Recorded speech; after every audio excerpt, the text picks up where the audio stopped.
사도행전 4장 12절에서 22절, 제가 한 절 여러분이 한 절 교독하겠습니다.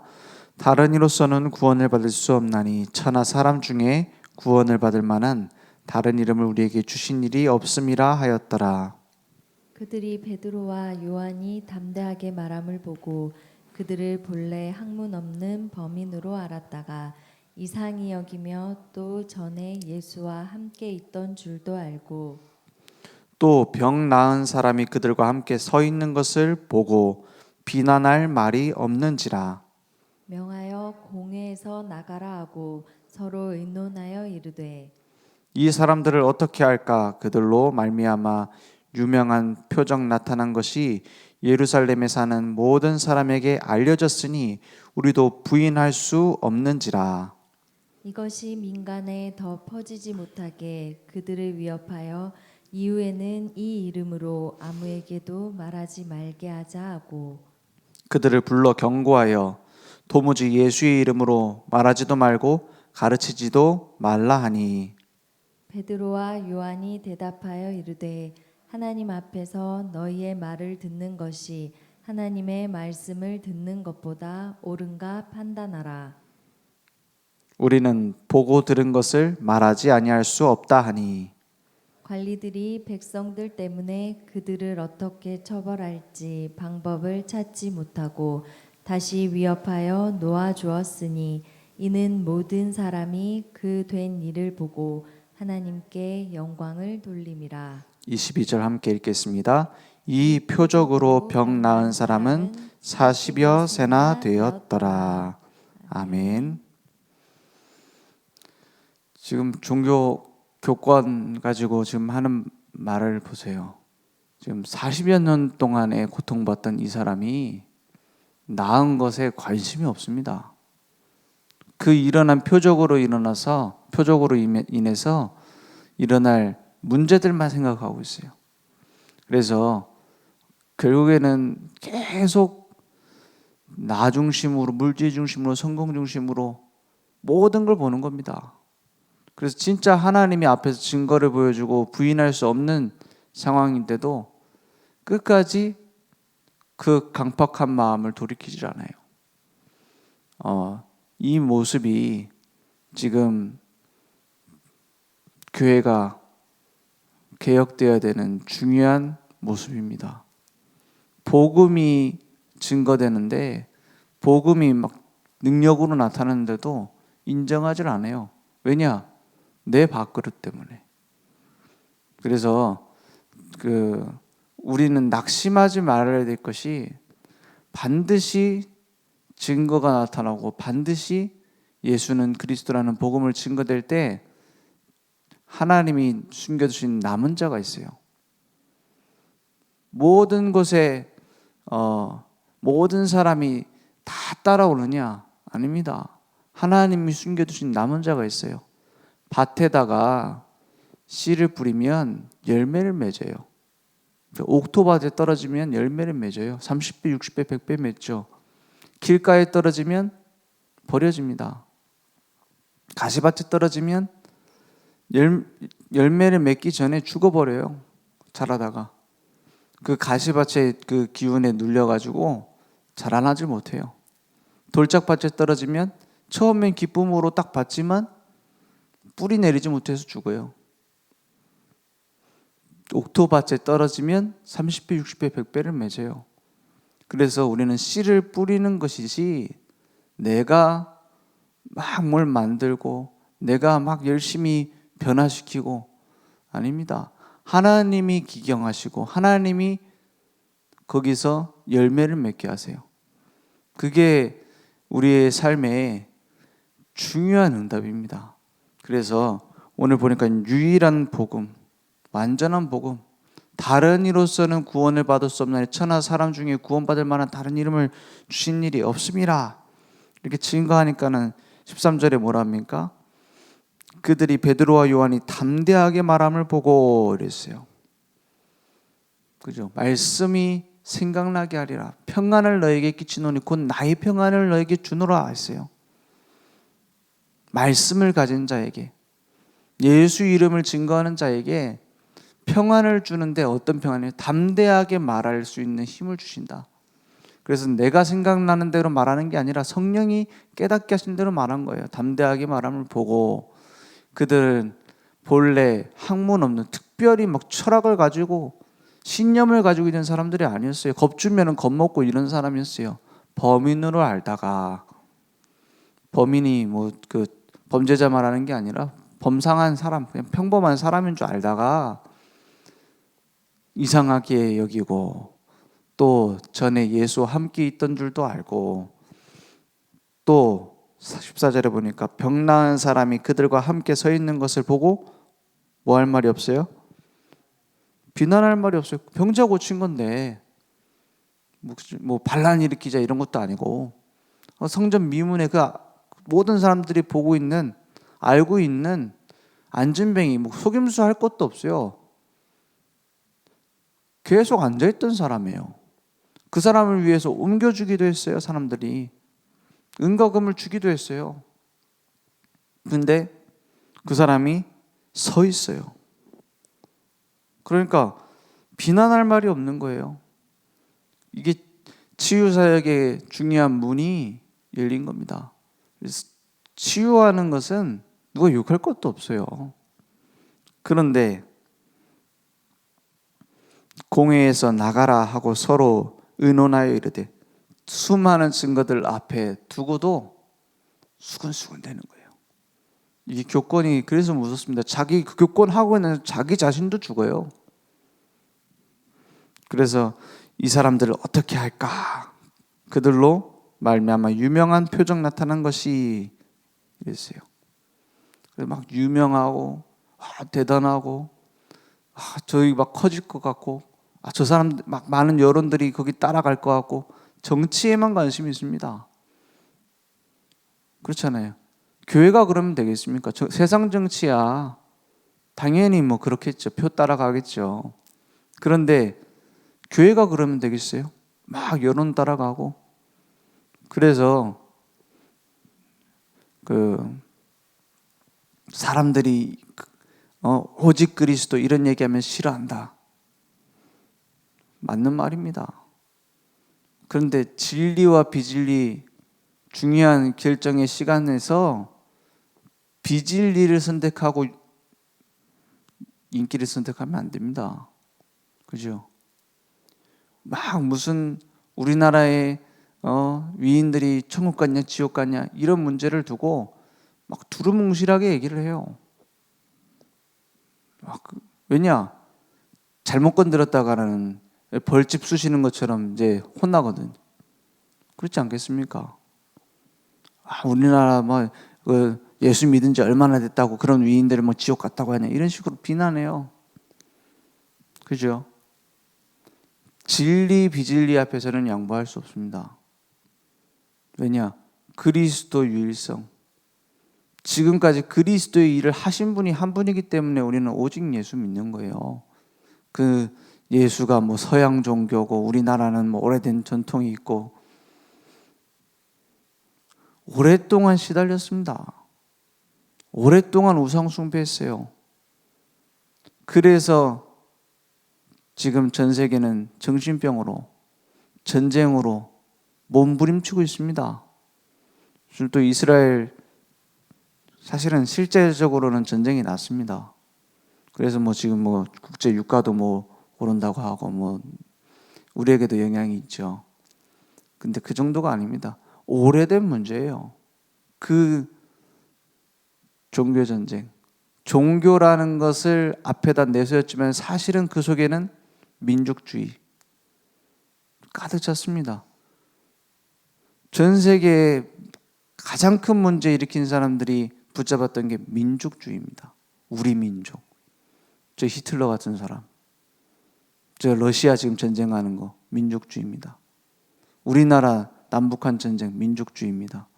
그 뒤에는 뭐가 있냐? 선과 악도 없어요. 그냥 적은 다 죽이는 겁니다. 우리 민족 아닌 건 다 죽이는 거예요. 우리 민족이 최고라는 거예요. 결국에는 뭐냐? 내가 최고라는 거예요.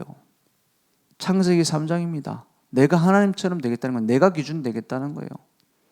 그래서 가면 갈수록 문제는 심각해지고 있습니다. 왜냐? 진리냐 비진리냐 찾지 않아요. 사실이냐 아니냐도 따질 거 없어요. 우리나라 그 역사학자들, 중국 역사학자들, 일본 역사학자들 서로 다 다른 소리 합니다. 왜냐? 어떤 사람들은 또 그래 얘기해요. 우리나라에게 좀 불리한 역사적인 증거가 딱 발견됐다? 그러면은 그 사실을 묻으라고 얘기해요. 왜냐? 그거 말해봤자 우리나라에 도움될 게 없다. 이런 식으로. 그게 학자입니까? 중국 학자들 똑같아요. 사실 그 세 나라 중에 제일 심한 게 중국이에요. 잘못 말하면 이제 끌려가니까. 실제 끌려가잖아요. 그래서 함부로 말 못하잖아요. 그래서 막 그 한국 전쟁에 참전한 거를 가지고 항미 원조다 이렇게 하고, 미국을 대항해서 우리가 도와준 거다 우리나라를, 이런 식으로 말하잖아요. 왜 그러냐? 그게 민족주의입니다. 유대인들이 망한 이유가 그거예요. 그리스도냐 아니냐가 아니라 이 유명한 표적 나타난 것이 예루살렘에 사는 모든 사람에게 알려졌으니 우리도 부인할 수 없는지라. 이것이 17절에 민간에도 퍼지지 못하게 그들을 위협하여 이후에는 이 이름으로 아무에게도 말하지 말게 하자. 이런 거에 딱 빠진 거예요. 우리도 잘못하면 이래 됩니다. 내 가족, 우리 교회다니 내 교회, 그런 식으로 우리 교단, 그것만 주장할 수 있어요. 잘못하면. 진짜 복음 증거되는데 어떤 게 유익할까? 이런 생각 안 할 수 있다니까요. 그래서 18절에 보니까 하는 짓이 뭡니까? 그들을 불러 경고하여 도무지 예수의 이름으로 말하지도 말고 가르치지도 말라 하니. 위협이죠. 협박입니다. 완전 깡패짓이죠. 이런 식으로 한다니까요. 이 사람들이 무식한 사람들이 아니에요. 뭐 조직폭력배 이런 사람들이 아니에요. 유대인 지도자들입니다. 그런데 보이는 모습은 교양이 있고 훌륭해 보이지만 하는 수준은 똑같아요. 19절에 보니까 뭐라 합니까? 이게 전도자의 중심에 있어야 될 마음입니다. 베드로와 요한이 대답하여 이르되 하나님 앞에서 이랬어요. 코람데오라고 하죠. 하나님 앞에서 너희의 말을 듣는 것이 무시한단 말이 아니에요. 당신들 말 무시한다 이 말이 아니에요. 하나님의 말씀 듣는 것보다 옳은가 판단해라. 진리 앞에서 복음 증거되는 일을 위해서 무엇이 옳은가 판단해봐라. 20절에 우리는 보고 들은 것을 말하지 아니할 수 없다니 했어요. 내게 있는 건 내게 주노라 했어요. 내게 있는 것이 뭡니까? 나사렛 예수 그리스도의 이름.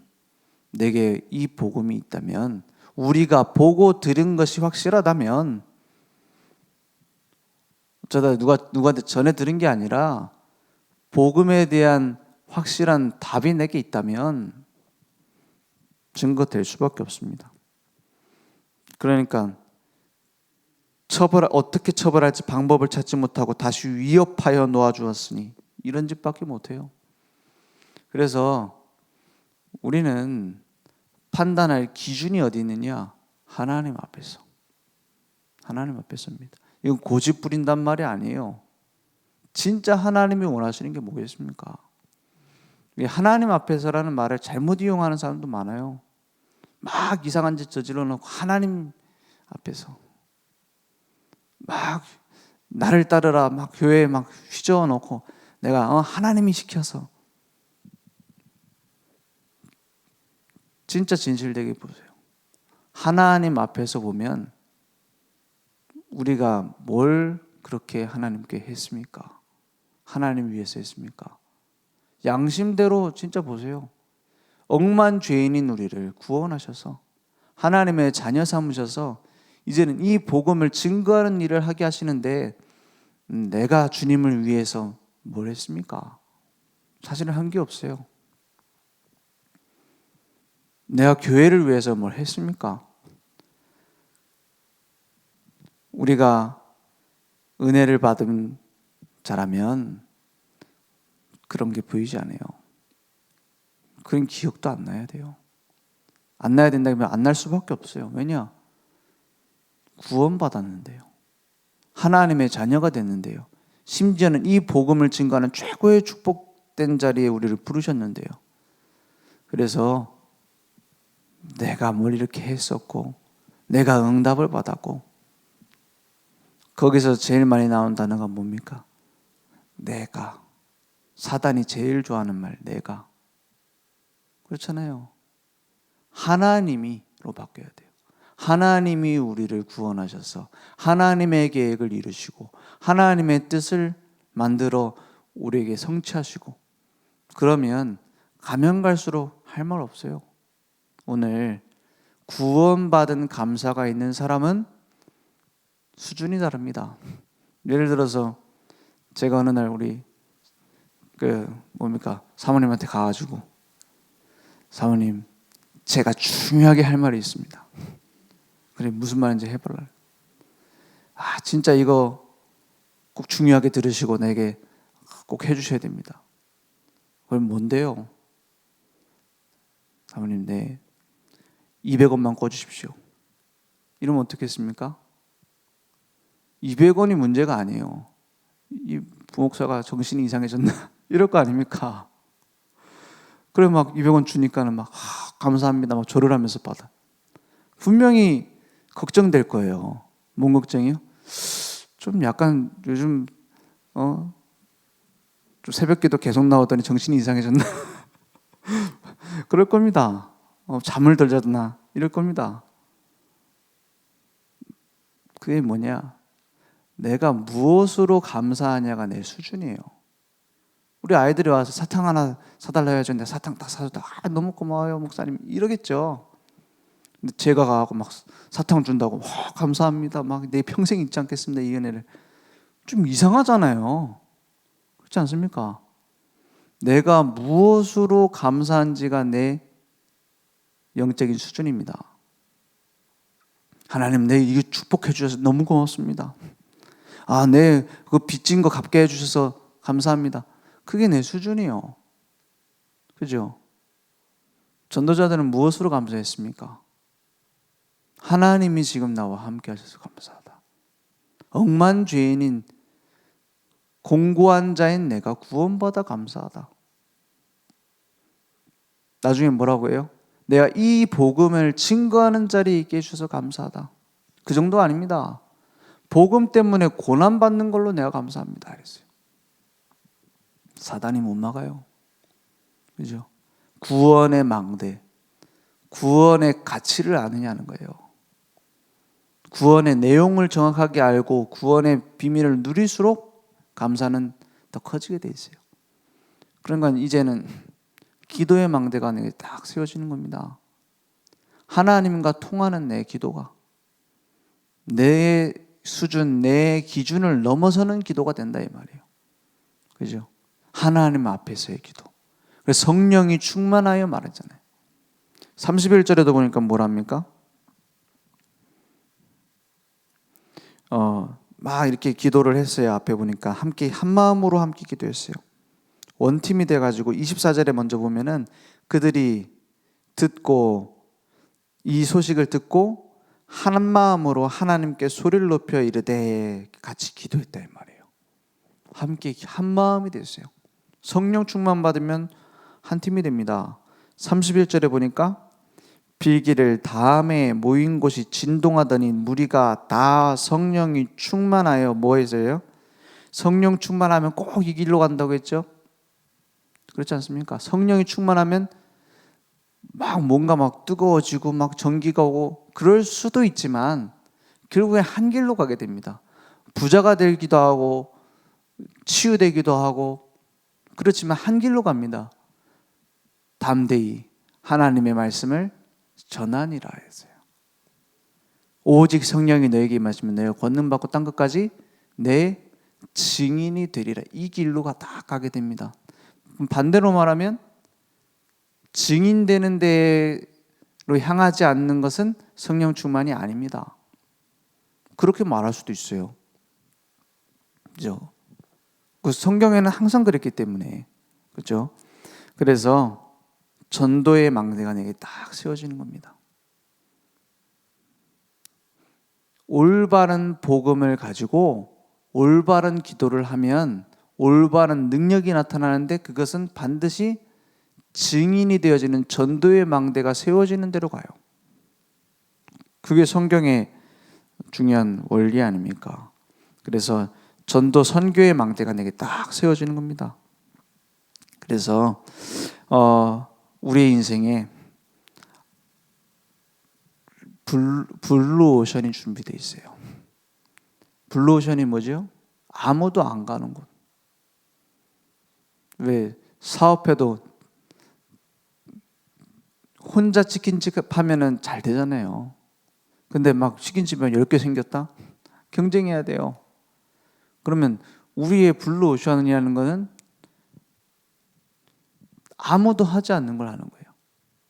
그 말은 정말로 하나님 앞에 올바른 복음을 가지고 누리고 전하는 거 내 현장에 할 사람 나밖에 없어요. 그죠? 우리 가문 가정에 올바른 복음을 가지고 증거할 사람 남은 자 그게 바로 나예요. 그죠? 그럼 그 축복이 어마어마합니다.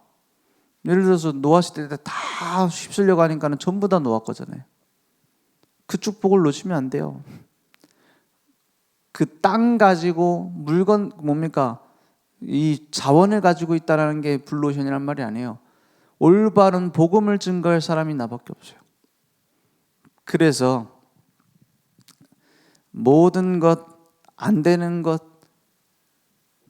문제, 갈등, 거기서 복음 누리고 믿음 선택할 수 있는 것이 나밖에 없다 이렇게 생각하는 게 응답의 시작이에요. 그건 고집을 말하는 게 아닙니다. 나만 옳다 이걸 말하는 게 아니에요. 최고 축복을 받을 수 있는 기회가 내게 있는 거예요. 왜 목사님 얘기하신 것처럼 아이들이 부모의 거울이다 이렇게 말하잖아요. 근데 그 말을 듣는데 막 부담스럽습니까? 내 자식 이거 보니까는 내가 잘 못 믿는 건가? 그렇습니까? 그럼 어떻게 보면 의무와 책임이 있죠. 근데 반대로 말하면 지금 우리의 자녀들을 바꿀 수 있는 최고의 축복이 내게만 딱 있다. 그런 축복으로 반대로 발견할 수도 있습니다. 그죠? 내가 올바른 영적인 상태를 누리고 내가 올바른 기도의 비밀을 누리고 있으면 자녀는 반드시 변화될 것이다. 그런 기회가 되는 거예요. 그렇지 않습니까? 내게 책임도 있고 의무도 있지만 같이 축복도 있어요. 근데 올바른 방향을 맞추지 않으면 어떻게 돼요? 그것이 저주가 돼버려요. 예를 들어 이스라엘 하나님의 백성으로 복음 증거라고 불렀는데 그거 안 하니까 어떻게 됩니까? 저주받아 버리잖아요. 노예포로 속국 유랑민 돼 버리잖아요. 왜냐? 그렇게 해서라도 해야 될 중요한 복음이니까.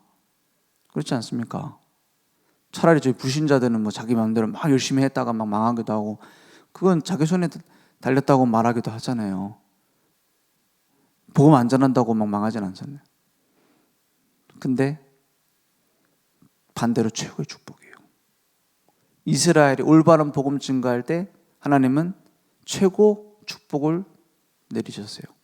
그러면 우리에게는 하나님과 방향 맞추느냐가 전부 답니다. 하나님이 지금 가장 원하시는 궁극적인 방향이 뭡니까? 237개 나라 이방인을 향한 뜰을 내 안에 세우는 겁니다. 교회에 세우는 겁니다. 현장에 세우는 겁니다. 그리고 실제 치유가 필요한 사람 너무 많아요. 시달리고 있는데 그 시달리는 굴레에서 못 빠져나오고 있는 사람 너무 많아요. 그래서 기도의 뜰을, 후대의 뜰을 세우는 겁니다. 오늘 그 응답이 내게 회복되기 원합니다. 말할 것도 필요 없는 확실한 증거가 우리에게 준비되어 있습니다.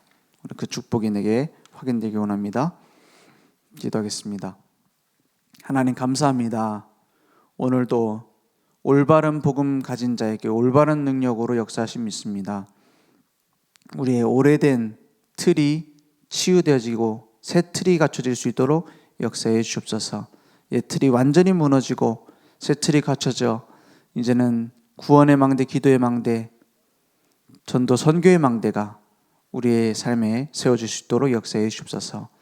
지금은 우리 주 예수 그리스도의 은혜와 하나님의 무한하신 사랑하심과 성령님의 내주인도 역사 충만하신 은혜가 오늘 하나님 말씀을 언약으로 붙잡고 평생 그리스도의 증인으로 오직 유일성 재창조의 증인으로 쓰임받을 우리 모든 전도자들 머리 위에 온라인으로 모바일로 함께 예배드리며 오늘도 은혜의 보좌 앞에 참된 감사를 회복할 우리 늘 좋은 교회 현장 무대 위에 지금부터 영원토록 항상 함께 있을지어다. 아멘.